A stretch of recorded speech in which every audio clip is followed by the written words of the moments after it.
So Harry has just revealed his plans for a new life in Britain, and the plans are not what anyone expected. Everyone assumed that if Harry came back, he'd come back the way he left, cautiously, partially, a visit here, a visit there, one foot always pointing back toward California. Instead, Harry revealed something far more ambitious. He wants a real presence in Britain, a base, a foothold, a life that isn't just visits, but something closer to permanence. And William was shocked, because a returning Harry who visits is one thing. A returning Harry who wants to build a life here, who wants a genuine British foothold, who wants to be present in a lasting way, raises 100 questions the institution thought it had already answered. And the palace erupted, because Harry's plans didn't just reopen the question of whether he could come back, they reopened the question of what he'd actually be when he got here.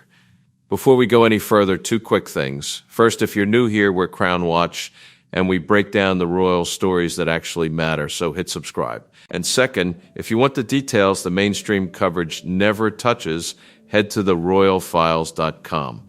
There's something on that site we don't talk about here on the channel, a hidden piece of royal history most people never find.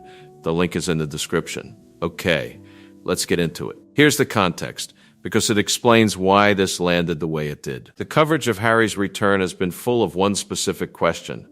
What will his UK life actually look like? Where will he stay?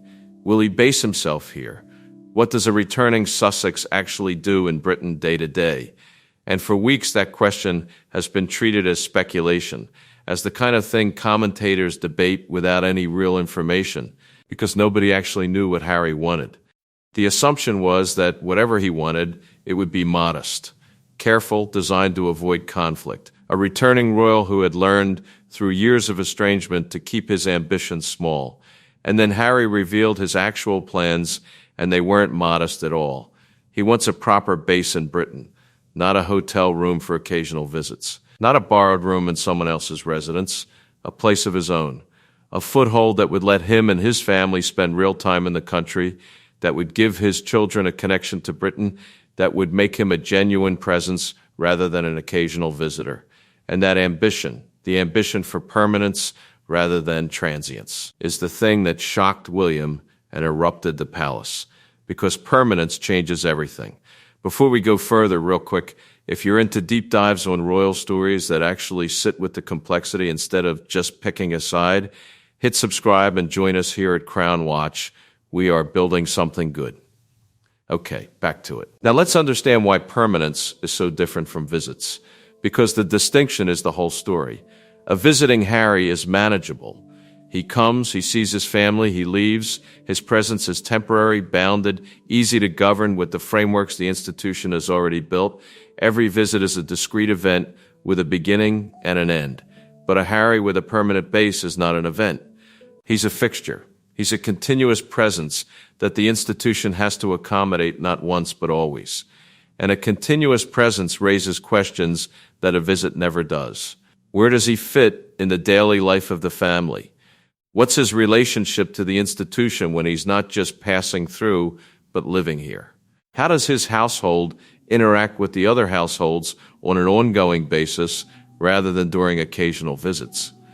Permanence transforms Harry from a question the institution answers occasionally into a reality the institution lives with constantly.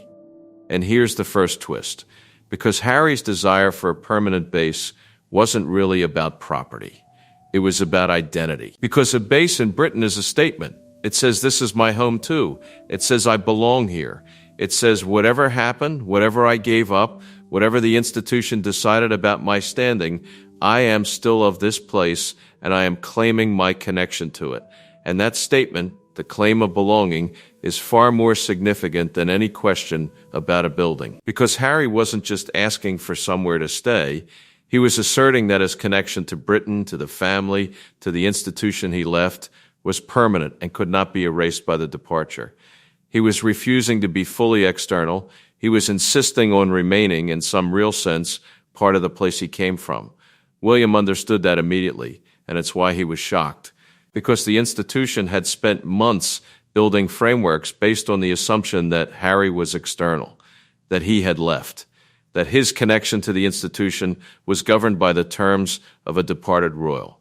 And Harry's plans for a permanent base challenged that entire assumption, because you don't build a permanent base in a place you're external to. You build it in a place you belong to. Harry's plans were, in effect, a claim that he had never fully left, that his belongings survived his departure, that the institution's frameworks had been treating him as external when he was actually still, in some fundamental way, internal. And that claim upended everything the institution thought it had settled. Now here's the second twist, and it's the one that reveals why the palace erupted rather than simply disagreeing. Because Harry's plans forced a question the institution had been carefully avoiding. What is Harry, actually? Not what was he, not what did he used to be. What is he now in this moment, wanting a permanent base, claiming belonging, refusing to be external? The institution had answered every version of that question except this one. It had decided what his standing was, what his security would be, what his access would be, what his commercial limits would be, but it had never answered the deepest question, which was whether Harry was still one of them.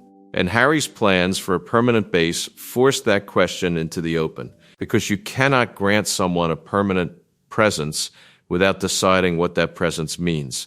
And deciding what it means requires deciding what Harry is. Family who belongs, or outsider who's permitted to stay? That question erupted the palace because there was no consensus on the answer. Some believed Harry's departure had made him external, and that a permanent base would blur a line that needed to stay clear. Others believed that blood is blood, that Harry would always be a son and a brother regardless of his standing, and that denying him a permanent connection to his own country would be cruel and wrong. And those two positions, external by choice versus internal by blood, are irreconcilable. They can't both be true. And Harry's plans forced the institution to choose between them, which is exactly the choice the institution had been avoiding for years, because choosing either answer creates problems the other answer avoids. And this connects directly to what the whole country has been speculating about, because the coverage of Harry's return has been obsessed with exactly this question. Where will he base himself? What will his UK life look like? Will it be permanent or temporary? The public has been treating it as a real estate story, a question of where the Sussexes might settle. But the real story was never about the property. It was about what the property meant. Because the moment Harry establishes a permanent base, the speculation about whether the return is short-lived ends. A permanent base is a statement that the return is meant to last. That's why the reveal landed so hard. It converted the return from a tentative, reversible visit into a declaration of intent. Harry wasn't testing the waters. He was planting a flag. And a planted flag raises practical questions that a visit never does. A permanent base means a permanent security requirement which connects to the whole security framework the family had already built. It means an ongoing relationship between Harry's household and the institution rather than one governed visit by visit. It means the children would be in Britain regularly, which raises questions about their exposure and their relationship to the institution as they grow. It means a physical presence the media would track continuously rather than occasionally. Every one of those questions had been manageable when Harry was a visitor. A permanent base made all of them permanent too. The institution had built frameworks for a visiting Harry. Now it had to consider frameworks for a resident one. There's also the question of what a permanent base does to the narrative of the departure itself. Because Harry and Meghan left. That was the story. They stepped back, moved abroad, built a life elsewhere, and a permanent base complicates that story because it suggests the departure was never as complete as it appeared, that some part of Harry never fully left, never wanted to. That complication matters because the institution had built its entire posture toward the Sussexes on the premise that they had chosen to be external. A permanent base challenges that premise. It suggests the choice was never as clean as the institution had treated it. And re-examining the premise means re-examining everything built on top of it. Now here's where Charles enters, and his position was the most emotionally complicated, because Charles, as a father, wanted nothing more than for Harry to have a home in Britain. The idea of his son wanting to belong here, wanting his grandchildren to have a connection to the country, wanting a permanent presence rather than a transient one, was everything Charles had hoped for during the years of estrangement. A son who wants to come home, really come home, not just visit but belong, is a father's dream after a long separation. And Charles's instinct was to say yes, to give Harry the base, to welcome the permanence, to treat his son's desire to belong as the gift it was rather than the problem the institution saw. But Charles is also the king, and as king, he understood what William understood, that a permanent base raised institutional questions that couldn't be waved away by a father's joy, because the institution can't simply accommodate a permanent presence without defining what that presence is. And defining it requires answering the question the palace had erupted over. Is Harry internal or external? And Charles, caught as always between the father and the king, found himself unable to give his son the simple yes his heart wanted to give, because the simple yes required an institutional answer that didn't exist yet. Now here's the third twist, and it's the one that reframes the whole conflict. Because Princess Anne, watching the palace erupt over whether Harry was internal or external, pointed out that the question itself was wrong. She said the institution was trying to force Harry into a binary that didn't fit, internal or external, one of us or not. And Anne argued that Harry was neither or both, and that pretending he had to be one or the other was the source of the entire conflict. Because Harry is a son and a brother, which makes him internal in the ways that blood makes people internal, and Harry is a departed royal who gave up his working role, which makes him external in the ways that duty defines belonging. He is both at once. And the institution's attempt to resolve him into one category or the other was doomed, because he genuinely occupies both. Anne's reframing is the thing that made a resolution possible. Because once you accept that Harry is both internal and external, the question of the permanent base changes. It's no longer a question of whether to treat him as one of us or not. It's a question of how to accommodate someone who is both family and departed, both belonging and separate, both internal by blood and external by choice. And that question has an answer where the binary question didn't. The answer is that Harry can have a permanent base as a member of the family, as a son and brother who belongs to Britain by blood, while remaining external in his institutional standing, still governed by the terms of a departed royal. He can belong personally without belonging institutionally. He can have a home here as family without having a role here as an institution. The base can be a family fact rather than an institutional one. That distinction, personal belonging versus institutional standing, is the same distinction that has been resolving every version of this conflict. And it works here too, because Harry's desire for a permanent base is a desire for personal belonging, for a home, for a connection to his country and his family. It's not a demand for institutional standing. He's not asking to be a working royal again. He's asking to belong. And belonging, personal belonging, is something the institution can grant without reopening the questions about standing and role and duty. Harry can have his base. He can belong. And his institutional standing can remain exactly what the framework's already established. The two things don't conflict once you stop trying to force them into the same category. Catherine's contribution was, as usual, to make the distinction practical, because a permanent base raises real logistical questions regardless of how you categorize it. Security, if Harry has a fixed location, is different from security for occasional visits. The relationship between Harry's household and the other households on an ongoing basis needs definition. The practical reality of a permanent presence requires practical arrangements, and Catherine focused on building them. Not the philosophical question of what Harry is, but the concrete question of how a permanent Sussex presence would actually function alongside the rest of the family.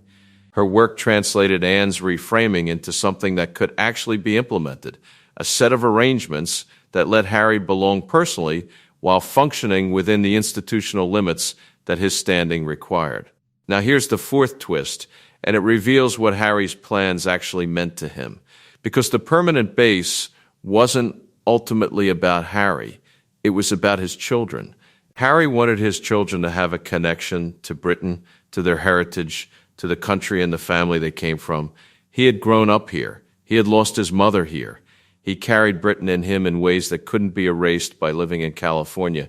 And he wanted his children to have that connection too, not as visitors, but as people who belonged, who had a home here, who could grow up knowing the place their father came from. The permanent base was Harry's attempt to give his children the belonging that his departure had threatened to take from them.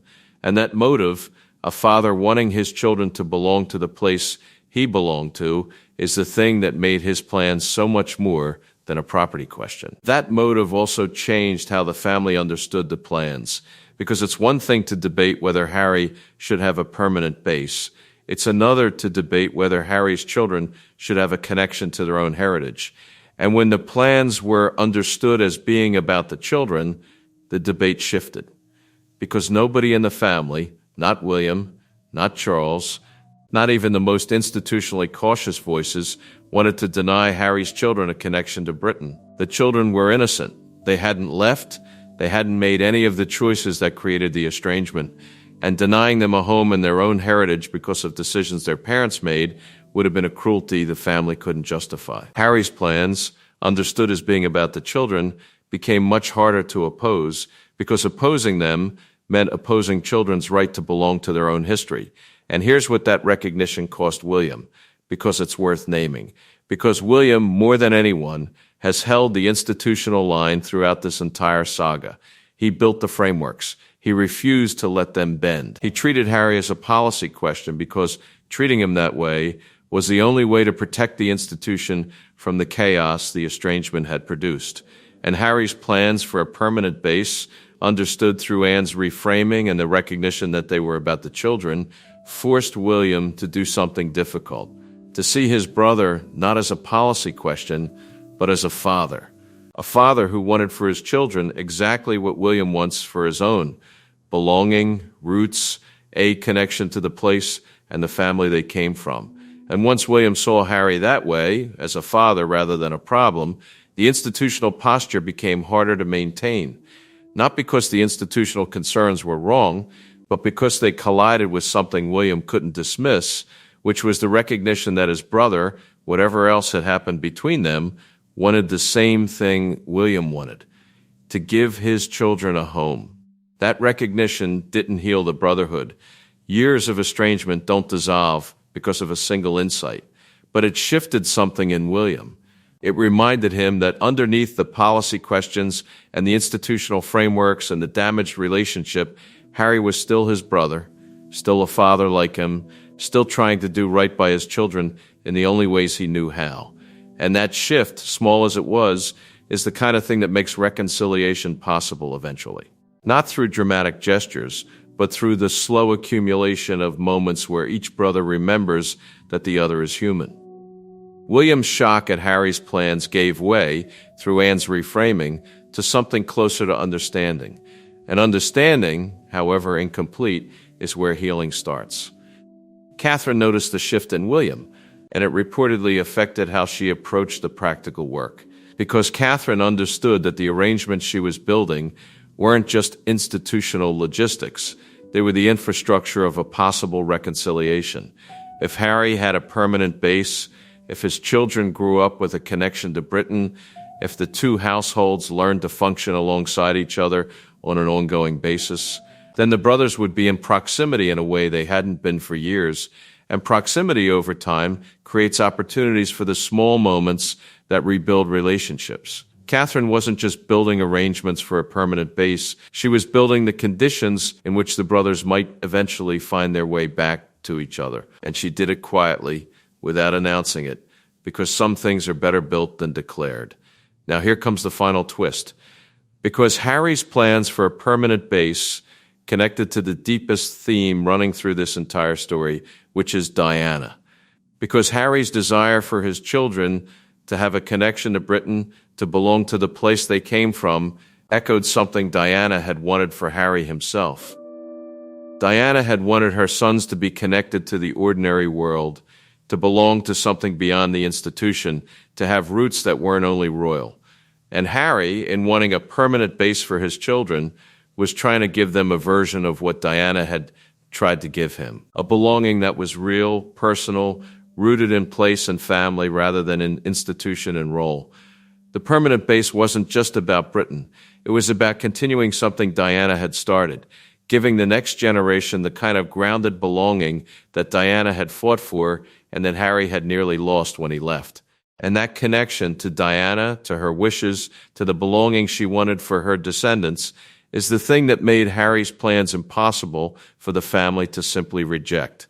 Because rejecting them would have meant rejecting something of Diana's, and that is the one thing this family, for all its divisions, cannot bring itself to do. Nobody celebrated. The palace erupted, argued, and eventually arrived, through Anne's reframing and Catherine's practical work, at a place where Harry's plans could be accommodated, not as an institutional matter, but as a family one. Harry could have his base, his children could have their belonging, and the institution's frameworks could remain intact, because personal belonging and institutional standing are different things.